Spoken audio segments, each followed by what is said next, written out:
Hi, welcome back to my channel, and welcome back to remaking Minecraft Dungeons in Unity. I want to start off this video by saying that you can download this project from GitHub, and a link will be in the description below if you want to get it.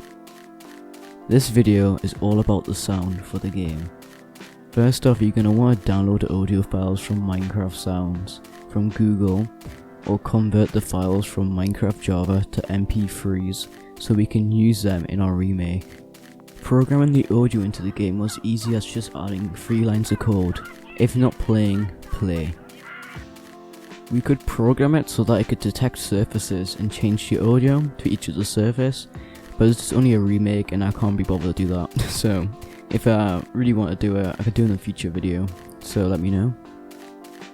After this little series I'm going on right now, I want to make my own actual game instead of remaking Minecraft, since I want to actually make a fun game that I'll enjoy, and I'm having a lot of fun doing this, but I want to make my own game with my own rules instead of basing off something else. So stick tuned for the devlog videos, so they're gonna be coming out soon.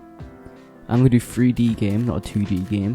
I've only done 2D games before, but after doing this Minecraft Dungeons and Unity, I got a better understanding, so I'm gonna be doing a 3D game since I'm gonna base off what this is. So touch about to go, so stay tuned for that, and thank you for watching. Peace.